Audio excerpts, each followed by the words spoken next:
కర్నూలులో వ్యవసాయ శాఖ ఎంపీ ఈవోలు విధులు బహిష్కరించి నిరసన చేపట్టారు. గత 12 సంవత్సరాలుగా సేవలు అందిస్తున్నప్పటికీ తమకు కనీస వేతనం కూడా అందడం లేదంటూ ఆవేదన వ్యక్తం చేశారు. ప్రస్తుతం నెలకు కేవలం 12,000 వేతనం ఇస్తుండగా తమ తర్వాత నియమితులైన ఉద్యోగులకు 35,000 వరకు చెల్లిస్తున్నట్లు ఆరోపించారు. వేతన వ్యత్యాసాలను తొలగించి తమ సమస్యలను వెంటనే పరిష్కరించాలని ప్రభుత్వాన్ని డిమాండ్ చేశారు.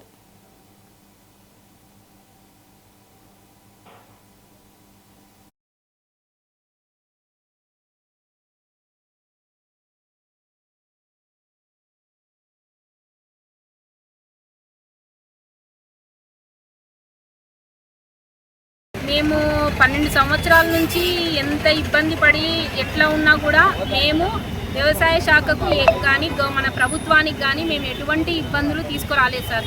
మేము వాళ్ళు ఇచ్చిన 12,000 జీతంతోనే మేము గడుపుకున్నాం. కానీ ఇప్పుడున్న పరిస్థితులకి 12,000 జీతము ఏ రకంగా సరిపోతుందనేది కొద్దిగా ప్రభుత్వము ఆలోచించి మాకు ఈ 12 ఏళ్లలో మాకు ఉద్యోగ భద్రత అంటూ లేదు సార్. మాకు ఒక ఉద్యోగ భద్రత కల్పించి మాకు తగినట్లు న్యాయం చేయాలని మా డిమాండ్స్ని మేము ముందుకెళ్తున్నాం సార్. మా డిమాండ్స్ మాకు వెంటనే సమాన పనికి సమాన వేతనము, ఉద్యోగ భద్రత కల్పించాలా, నాన్ శాంక్షన్ పోస్ట్ నుంచి శాంక్షన్ పోస్టుకు మార్చాలి. ఇది గవర్నమెంట్ ఇప్పుడు చెప్తుంది సార్. స్టార్టింగ్లో కాంట్రాక్ట్ ఉద్యోగస్తులుగా అనేసి నోటీస్ ఇచ్చారు.